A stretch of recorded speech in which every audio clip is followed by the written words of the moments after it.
I never thought a company dinner would be the night my entire marriage unraveled. But there I stood in my best dress, watching my husband's boss look me up and down like I was something she scraped off her designer heel. My name is Sarah Chen, and I'd been married to Michael for 7 years. 7 years of what I thought was a solid partnership, built on trust and mutual respect. We met in college, both of us studying business, and we clicked immediately. He was ambitious, driven, always 3 steps ahead of everyone else. I loved that about him. I was more laid back, the kind of woman who believed in working hard, but also making time for the important things in life. We balanced each other out, or at least that's what I told myself. Michael had been working at Steinberg and Associates for about 2 years. It was a prestigious consulting firm, the kind of place where people worked 80-hour weeks and acted like it was a badge of honor. He'd been climbing the corporate ladder fast, getting promotion after promotion, and I was genuinely proud of him. Sure, we didn't see each other as much as we used to, and yeah, he sometimes came home so exhausted he barely spoke to me. But I figured that was just the price of success. I supported his dreams, even when it meant eating dinner alone most nights or canceling weekend plans because he had to finish a presentation. The company dinner had been on the calendar for weeks. Michael mentioned it casually one evening while scrolling through his phone, barely looking up. Annual thing, he said. Spouses invited. Black tie. I should have noticed the hesitation in his voice, the way he quickly changed the subject when I asked about the details. But I didn't. I was just happy to finally meet the people he spent more time with than he spent with me. I wanted to put faces to the names I'd been hearing for months. His boss, Victoria, his colleague, Marcus, the entire team he constantly praised during the rare moments we actually talked. I bought a new dress, got my hair done, even splurged on a pair of heels I definitely couldn't afford. My sister Emma called me the night before, asking if I wanted to come over for wine. Emma was 3 years younger than me, worked as a graphic designer, and had always been suspicious of Michael's corporate world. She never said it directly, but I could tell she thought he'd changed since taking that job, become colder, more distant. I brushed off her concerns, told her she was reading too much into things. Michael was just focused on his career. There was nothing wrong with that. The dinner was at the Grand Meridian Hotel, one of those places with chandeliers the size of small cars and waiters who moved like ghosts. Michael was weirdly quiet during the drive there. He kept adjusting his tie, checking his phone, avoiding eye contact. I asked him if everything was okay, and he just nodded, gave me this tight smile that didn't reach his eyes. I should have pressed him, should have demanded to know what was going on. But I was too excited about finally being part of his work life. Too naive to see the warning signs. We walked into the ballroom, and it was like something out of a movie. Crystal glasses, white tablecloths, people in expensive suits and gowns mingling with drinks in their hands. Michael's grip on my arm tightened as we moved through the crowd. He was scanning the room, looking for someone, and when his eyes landed on a tall woman with sharp features and an even sharper pantsuit, his entire body went rigid. That must be Victoria, I thought. His boss. The woman he talked about constantly, the one who'd given him every opportunity at the firm. We made our way over, and Michael's voice came out strained when he made the introduction. Victoria, this is my wife, Sarah. Victoria turned, and I swear the temperature in the room dropped 10 degrees. She looked me up and down, slowly, deliberately, her eyes taking in every detail of my off-the-rack dress and drugstore jewelry. Then she said it. The words that would replay in my mind for weeks afterward.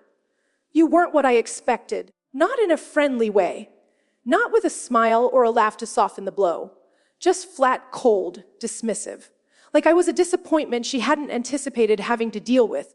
I felt Michael tense beside me, but he didn't say anything. Didn't defend me, didn't challenge her tone. He just stood there, looking uncomfortable, like he wanted to disappear. I forced a smile, extended my hand, tried to play it off. Nice to finally meet you, I said. Michael speaks so highly of you. Victoria's handshake was limp, perfunctory. She barely made contact before pulling away. I'm sure he does, she replied, her voice dripping with something I couldn't quite identify. Then she turned back to Michael, completely cutting me out of the conversation. "We need to discuss the Henderson account before Monday," she said. "Find me later." And just like that, she walked away, leaving me standing there feeling about 2 inches tall. Michael wouldn't look at me. He mumbled something about needing to network and steered me toward the bar. I wanted to ask him what that was about, why his boss had treated me like I was beneath her, but the words stuck in my throat. Other colleagues started approaching, introducing themselves, and I put on my best social smile, even though I felt like I'd been slapped. Michael's coworker, Marcus, was friendly enough, a jovial guy in his 40s who asked about my work. I taught 3rd grade at Lincoln Elementary, had been there for 5 years, loved my kids.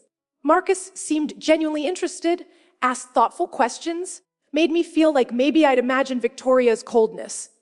But then his wife, Jennifer, joined us, and I caught her giving me the same look Victoria had. That assessing, judgmental once-over that made me feel like I'd failed some test I didn't know I was taking. The night progressed, and I started noticing patterns. The other spouses, the wives of Michael's male colleagues, and the husbands of his female ones, they all seemed to know each other. They had inside jokes, referenced previous company events, moved through the room with confidence. I was the outsider, the new addition, and it was painfully obvious. Every time I tried to join a conversation, I felt like I was intruding. Michael kept disappearing, saying he needed to talk to this person or that person, leaving me alone at our table with a glass of wine and my increasingly uncomfortable thoughts. I pulled out my phone, texted Emma. "This is awful," I typed. "His boss hates me and Michael's acting weird." Emma responded immediately, "Want me to call with a fake emergency?" I almost said yes, almost took the easy way out, but something stubborn in me refused. I wasn't going to run away just because some corporate ice queen had been rude to me. I was Michael's wife. I had every right to be there. Around the time they served the main course, Victoria approached our table again. Michael sat up straighter, and I noticed his hand trembling slightly as he reached for his water glass. Victoria pulled out the chair next to him, completely ignoring the fact that I was sitting on his other side. She launched into shop talk, discussing clients and strategies and deadlines, speaking in that exclusive language that made it clear I wasn't meant to understand or participate. I tried to follow along, tried to contribute once or twice, but Victoria would just pause, give me this pitying look, then continue as if I hadn't spoken. Michael didn't include me, didn't translate the corporate speak or bring me into the conversation. He was focused entirely on Victoria, nodding along, laughing at her observations, acting like I wasn't even there. It was like watching my husband transform into someone I didn't recognize. At home, he was warm, affectionate, present. Here, he was this other person, ambitious to the point of coldness, willing to ignore his own wife if it meant staying in his boss's good graces. My phone buzzed. Emma again. "Seriously, I can be there in 20 minutes. Just say the word." I looked around the ballroom at all these successful people in their expensive clothes, and I felt so completely out of place. But I also felt angry. Angry at Victoria for her rudeness. Angry at Michael for not standing up for me. Angry at myself for caring so much about fitting into a world that clearly didn't want me.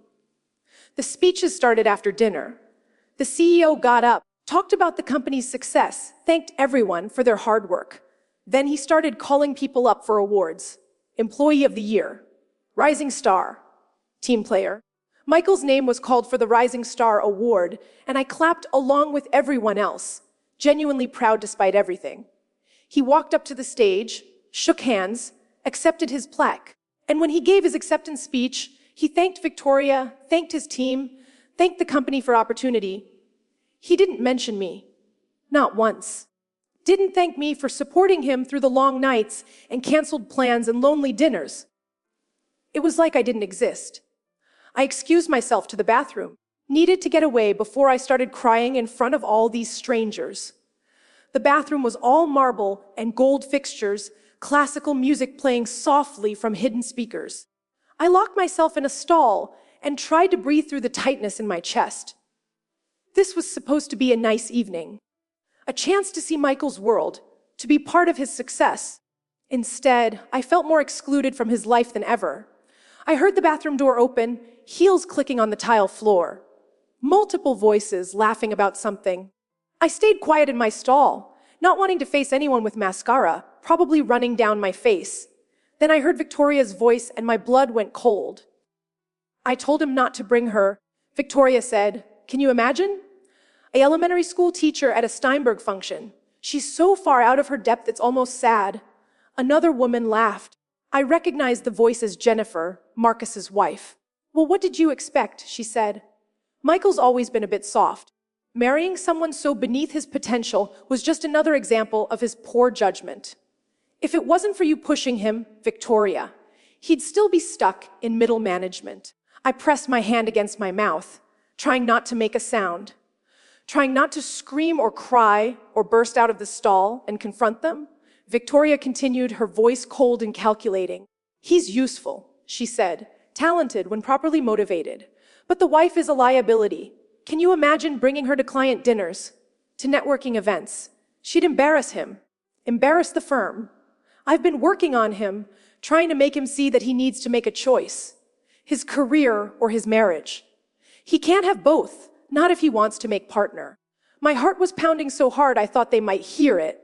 Jennifer said something I couldn't quite catch. Then Victoria laughed. "It's already working," she said. "He barely looks at her anymore. Keeps making excuses to get away. Give it another few months and he'll be ready to cut ties. Then maybe he'll finally be able to focus on what really matters. His future, with someone who actually understands this world." They left, their laughter echoing off the marble walls. I stayed frozen in that stall for what felt like hours, but was probably only minutes.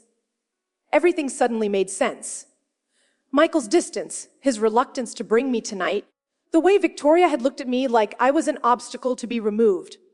She wasn't just his boss. She was actively trying to end our marriage. I pulled myself together, fixed my makeup as best I could, and walked back out to the ballroom. Michael was at the bar with a group of colleagues. Victoria right beside him, her hand casually resting on his arm. I watched them for a moment, saw how he leaned in when she spoke, how he laughed at something she said, how comfortable they looked together, how natural. I approached them and Michael's smile faltered when he saw my face. "Sarah," he started, but I cut him off. "We need to leave," I said. "Now?" Victoria raised an eyebrow, that same condescending look from earlier. "Already, the night's just getting started." I ignored her, kept my eyes on Michael. I said we need to leave. He looked between me and Victoria, actually hesitated, like he was weighing his options, like he was trying to decide whether to stay with his boss or leave with his wife. That hesitation told me everything I needed to know. Finally, he nodded, made excuses to the group. Victoria's expression was unreadable, but I saw something flash in her eyes. Disappointment maybe, or annoyance. "We need to talk Monday," she said to Michael, her voice pointed. First thing, he agreed and we left, the silence between us heavy and suffocating. In the car, I confronted him. "Your boss told me I wasn't what she expected," I said. "What exactly did that mean?" Michael kept his eyes on the road, his jaw tight. "She was probably just surprised," he said. "I've never mentioned much about you at work. That made me angry." "Why not? I'm your wife." "Why wouldn't you talk about me?" He didn't answer right away, just gripped the steering wheel tighter. "It's complicated," he finally said. "Work is work. Home is home. I like to keep them separate." I told him what I'd overheard in the bathroom. Told him everything Victoria had said, how she was deliberately trying to drive a wedge between us, how she saw me as a liability to his career. Michael pulled over, right there on the side of the road, and turned to face me. His expression was torn, conflicted. "She didn't mean it like that," he said. "Victoria's just protective of the team. She wants everyone to succeed." I couldn't believe what I was hearing. "She literally said she wants you to choose between your career and your marriage," I said. "And you're defending her." He ran his hands through his hair, a gesture I knew meant he was stressed. "You don't understand the pressure I'm under," he said. "The expectations. I'm up for partner, Sarah. Partner. Do you know what that means? The money, the prestige, the opportunities. I can't blow this." I felt like he'd punched me in the gut. So what? I said. I'm just supposed to smile and nod while your boss insults me, while she actively sabotages our marriage. He wouldn't look at me. Maybe we have grown apart, he said quietly. Maybe Victoria has a point about us wanting different things. I made him drive me to Emma's apartment. I couldn't go home with him, couldn't stand to be in the same space. Emma took one look at my face and pulled me inside, demanded to know what happened. I told her everything while she opened a bottle of wine neither of us would actually drink. Emma had never liked Michael, not really. She thought he was too self-absorbed, too willing to prioritize work over everything else. She'd kept her opinions mostly to herself after the wedding, but now she let loose. He doesn't deserve you, she said. He never did. You've spent 7 years supporting his dreams while he treats you like an afterthought. My phone kept buzzing with text from Michael. I'm sorry. We need to talk. Don't do this. Please come home. I turned it off, couldn't deal with his apologies when I knew they were empty. Emma's boyfriend Ryan came over, took one look at the situation, and offered to go intimidate Michael. Ryan was a sweetheart, worked in IT, wouldn't hurt a fly, but I appreciated the gesture. Emma told him to order pizza instead, and the three of us sat up talking until almost dawn. The next morning, I called my mom. Patricia Chen had always been my rock, the person I turned to when life got overwhelming. She lived about an hour away with my dad, and they'd been married for 40 years.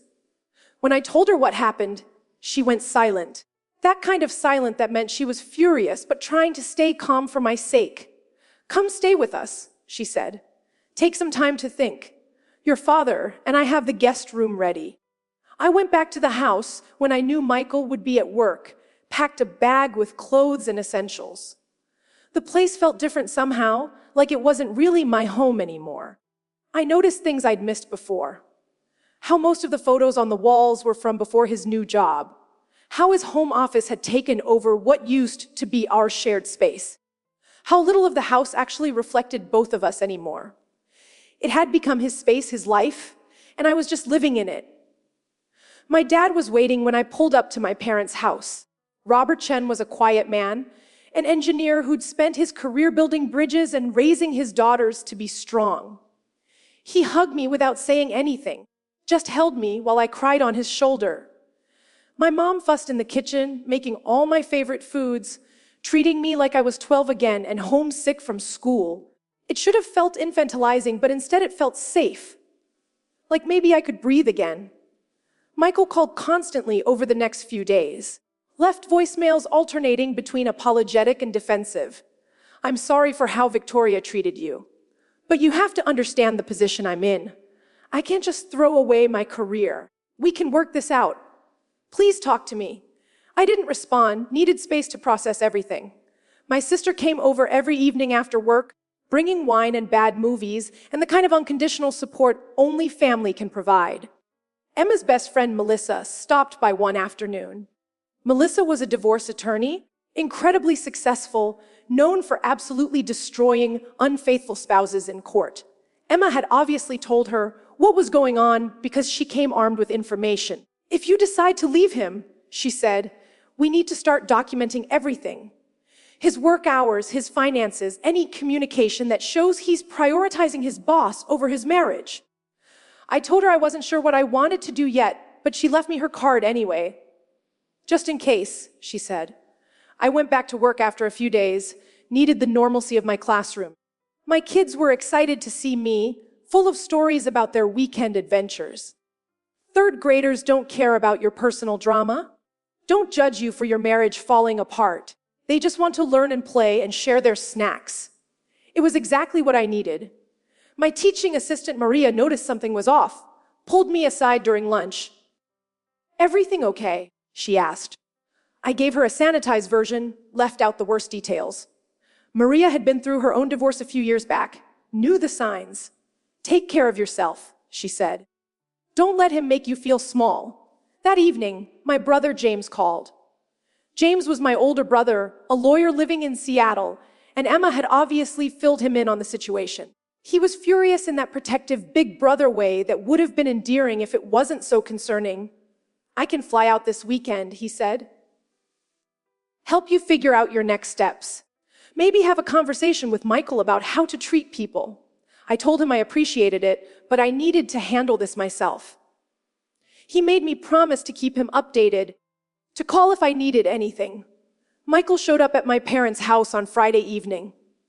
My dad answered the door, and I heard their conversation from upstairs. Michael asking to see me, my dad's stern voice saying I'd talk to him when I was ready. I came downstairs because I didn't want my father having to run interference for me. Michael looked terrible, like he hadn't slept in days. His suit was wrinkled, his hair unkempt. "Can we please talk?" he asked. I agreed, but only outside. On the porch where my parents could see us through the window, he launched into this long apology, talking about stress and pressure, and how he'd lost sight of what was important. "I never meant to hurt you," he said. "Victoria gets intense about work stuff, but that doesn't mean I agreed with what she said. You should have defended me," I told him. "Your boss insulted me to my face, and you just stood there. Then I found out she's been actively trying to break us up, and you're still defending her." What am I supposed to do with that? He tried to take my hand, but I pulled away. "She's not trying to break us up," he insisted. "She just has high standards. Wants the team to present a certain image." I laughed, bitter and sharp. "An image that doesn't include me, apparently. Be honest, Michael. When was the last time you actually chose me over your job? When was the last time I was your priority?" He couldn't answer, just stood there looking miserable. "That's what I thought," I said. I told him I needed time, real time, to figure out what I wanted. He nodded, defeated, and left. My mom came out after his car disappeared down the street, put her arm around my shoulders. "You know what you need to do," she said gently. "You've always known. You're just working up the courage." My mom had a way of cutting through nonsense, of seeing straight to the heart of things. She was right. I did know. I just wasn't ready to admit it yet. The weekend was a blur of family support. Emma brought over ice cream and helped me make a pros and cons list about my marriage. The cons column was significantly longer. Ryan set up a new email account for me, something Michael didn't know about, in case I needed to communicate with lawyers without him monitoring. James sent flowers with a card that said, "You're stronger than you think." My parents just loved me, fed me, let me exist in their space without demanding answers or decisions. On Monday, I called Melissa, the divorce attorney, set up a consultation for later that week. I wasn't sure I was ready to file yet, but I wanted to know my options. Wanted to understand what divorce would actually look like, financially and emotionally. Melissa was professional, efficient, didn't try to pressure me into anything. She laid out the process, explained how assets would be divided, talked about timelines and costs. It was terrifying and liberating at the same time. Michael texted Tuesday evening. "Victoria wants to apologize. She'd like to have coffee with you. Explain herself." I stared at that message for a long time, trying to decide if Victoria was genuinely remorseful or if this was another manipulation, some strategy she and Michael had cooked up to smooth things over. I agreed to meet her, but only in a public place, and I told Emma where I'd be and when, just in case things went sideways. We met at a coffee shop downtown. Victoria was already there when I arrived, sitting at a corner table with 2 lattes she'd apparently ordered for us. She stood when she saw me, offered her hand. I didn't take it, just sat down across from her and waited. She had the grace to look uncomfortable, which was something. "I owe you an apology," she started. "The way I behaved at the dinner was inappropriate and unprofessional. You caught me off guard and I reacted poorly." I didn't let her off easy. "You told me I wasn't what you expected," I said. "Then you spent the evening excluding me and insulting me to the other wives. That's not just poor behavior, that's deliberate cruelty. What exactly did Michael tell you about me that made you think treating me that way was acceptable?" Victoria's expression flickered, something almost like guilt crossing her features. "He didn't talk about you much," she admitted. "I made assumptions based on limited information. That was wrong of me." I leaned forward, holding her gaze. "I also overheard you in the bathroom.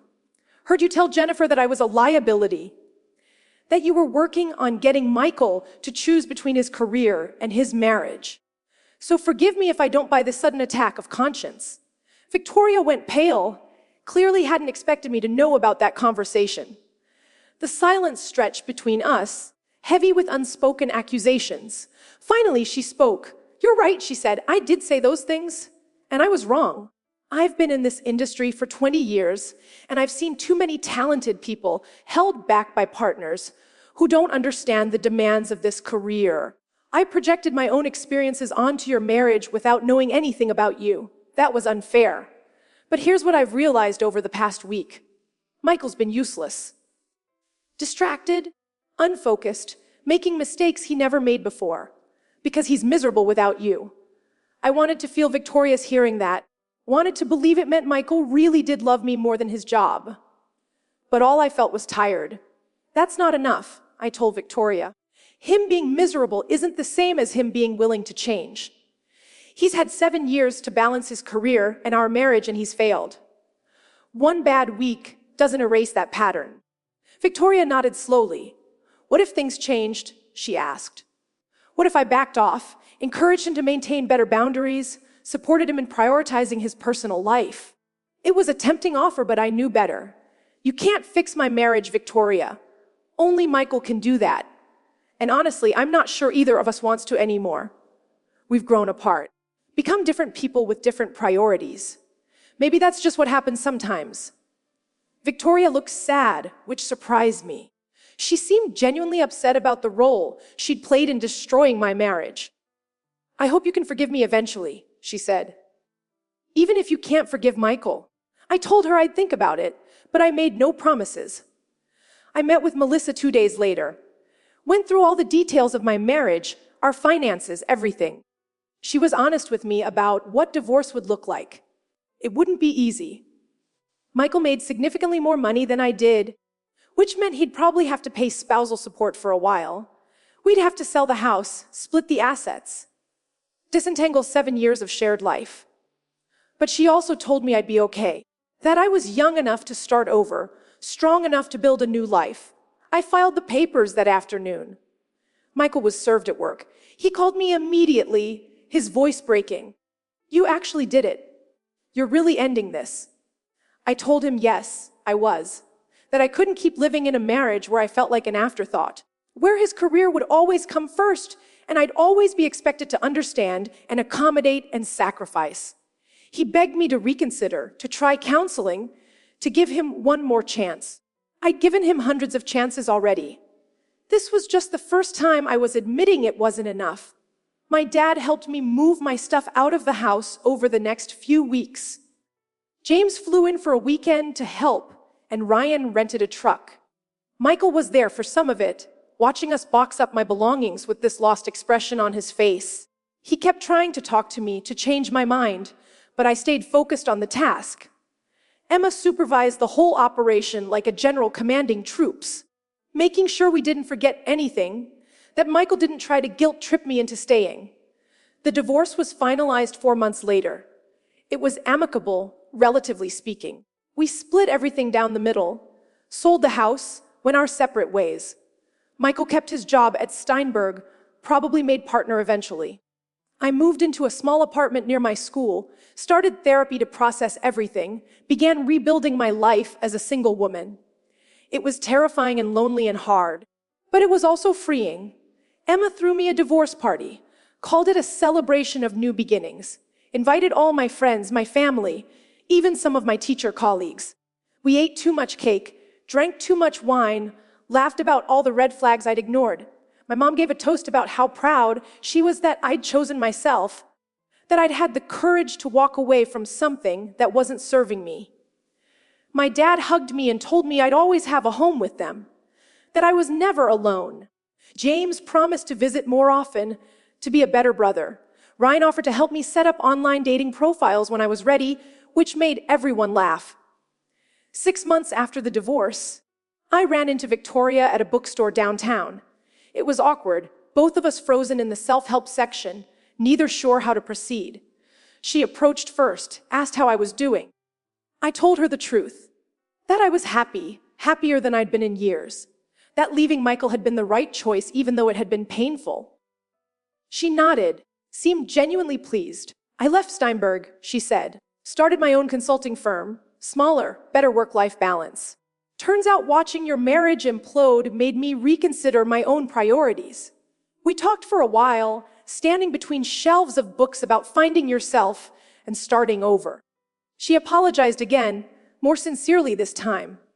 Told me she'd been carrying guilt about her role in everything, that she'd realized too late how toxic her approach to success had been. Not just for other people, but for herself. She was in therapy now, working on being less of what she called a corporate monster. I forgave her. Not because what she'd done was okay, but because holding on to anger was exhausting, and I was tired of carrying it. I started dating about a year after the divorce. Nothing serious at first, just coffee dates and casual dinners. Relearning how to be single, how to connect with people, without the baggage of my failed marriage weighing me down. I met David at a teacher's conference.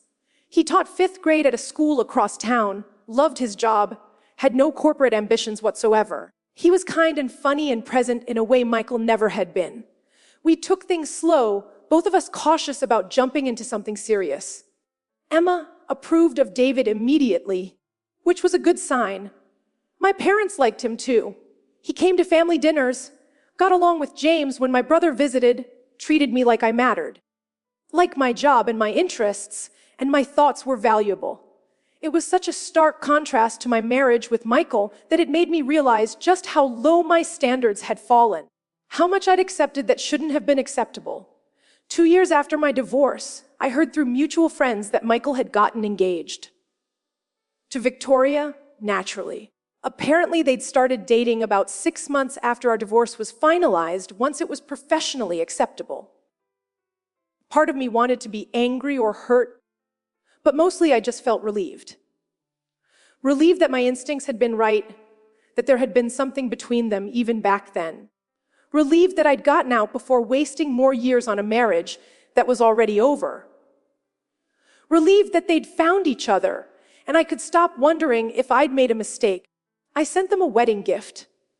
A nice set of wine glasses, nothing too personal.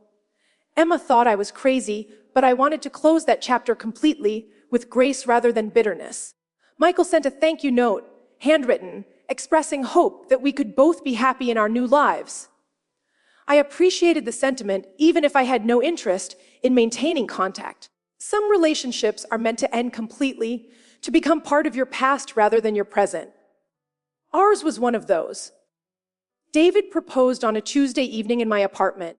Nothing fancy, just the two of us eating takeout on the couch after a long day of teaching.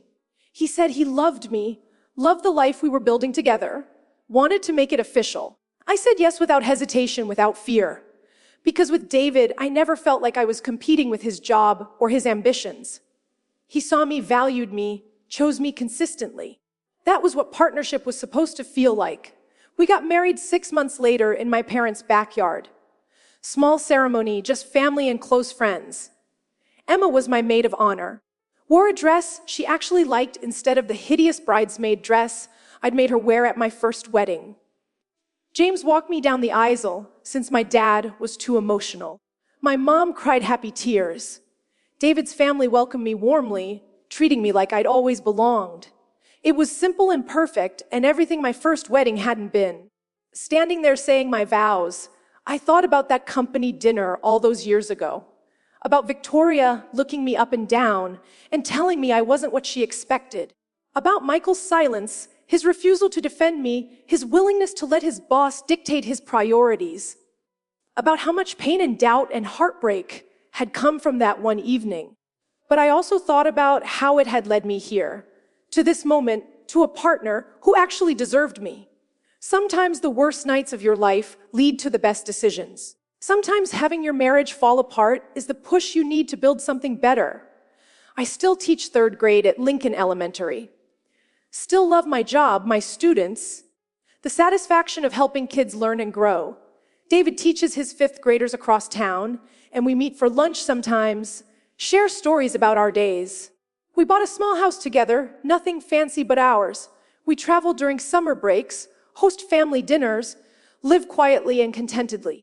Emma and Ryan got married last year, and I was her maid of honor, got to return the favor.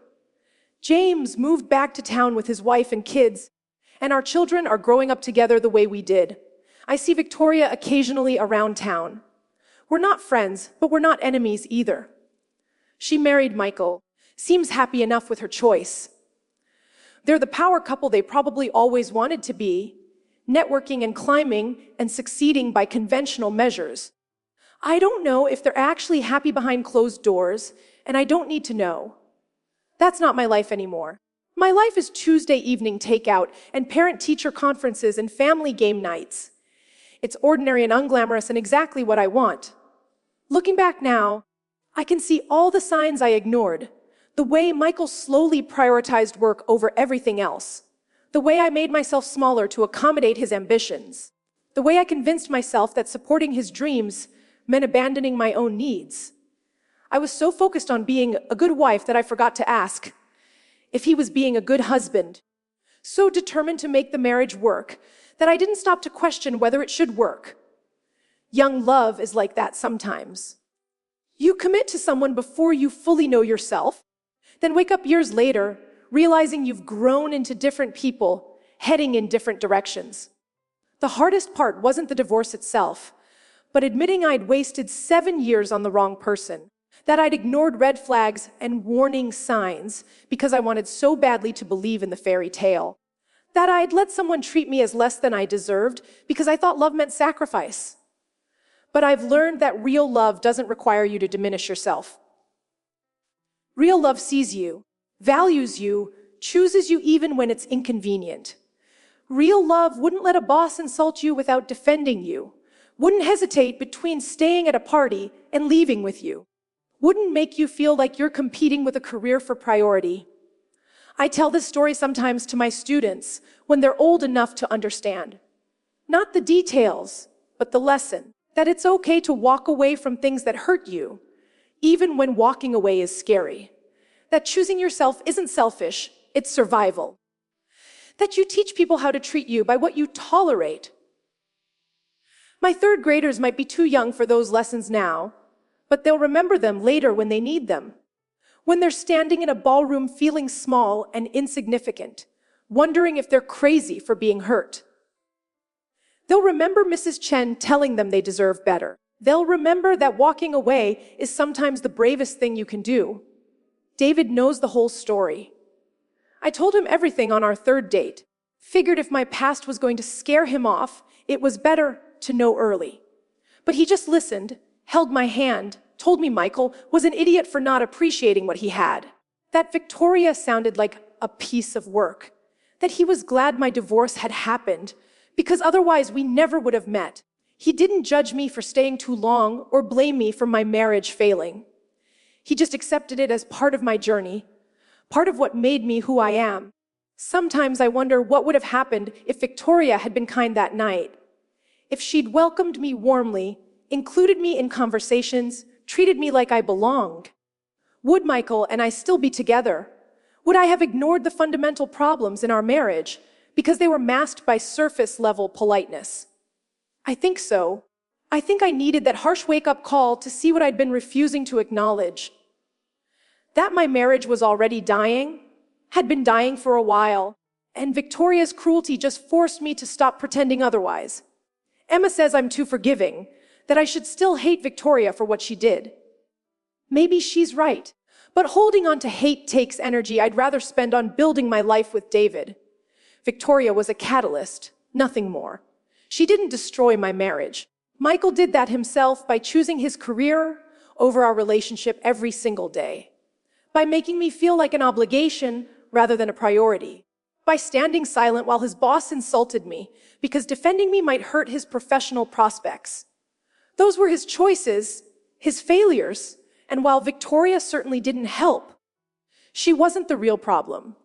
The real problem was that I'd married someone who loved the idea of success more than he loved me, who saw relationships as something to check off a list rather than something to nurture and invest in, who couldn't imagine a life where career advancement and personal happiness both mattered.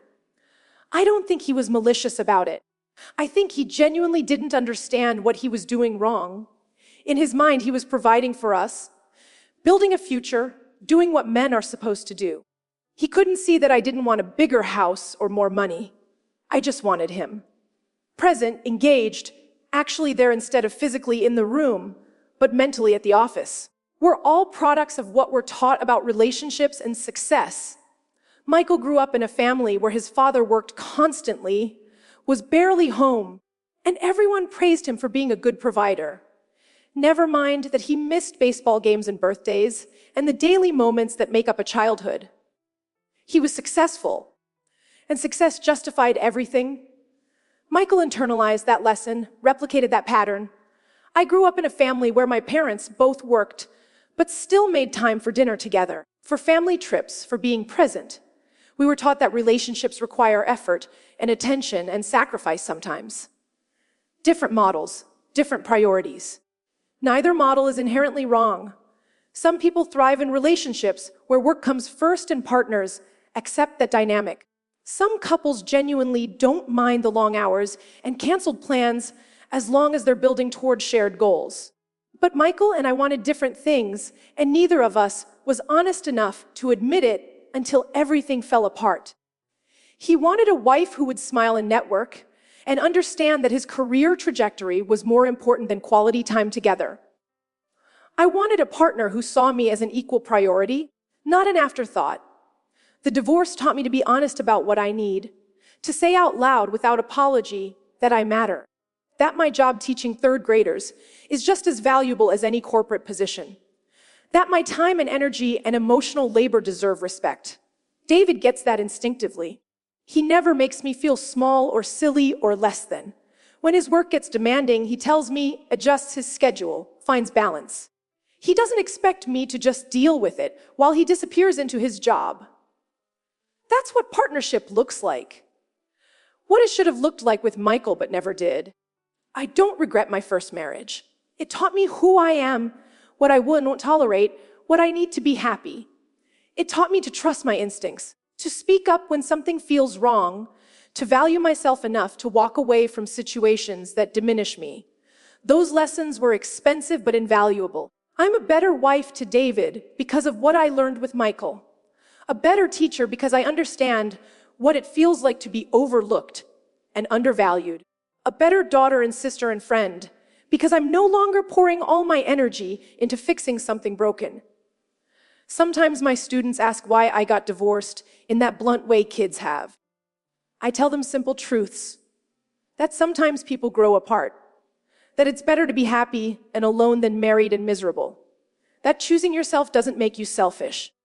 They nod like they understand, these 8- and 9-year-olds who still believe in fairy tales. But someday they'll remember Mrs. Chen was divorced before she married Mr. Patterson. They'll remember she seemed happy, seemed whole, and maybe that will give them permission to make hard choices when they need to. The company dinner that unraveled my marriage happened almost 5 years ago now. Sometimes it feels like another lifetime, like it happened to someone else entirely. Other times I can still feel the sting of Victoria's dismissive look, the weight of Michael's silence, the loneliness of standing in that ballroom surrounded by people who made it clear I didn't belong. But mostly I feel grateful. Grateful for the push I needed to stop settling. Grateful for family who supported me through the hardest time of my life. Grateful for the chance to start over, to build a life that actually fits who I am, rather than trying to squeeze myself into someone else's vision of what I should be. I showed up to my husband's company dinner, wearing my best dress and my biggest smile, ready to finally be part of his world. His boss looked me up and down and told me I wasn't what she expected. She was right. I wasn't what anyone expected. I was someone with self-respect and standards and the courage to demand better. I was someone who deserved more than being tolerated or managed or worked around. I was someone strong enough to walk away from 7 years of history because the present was untenable and the future looked worse.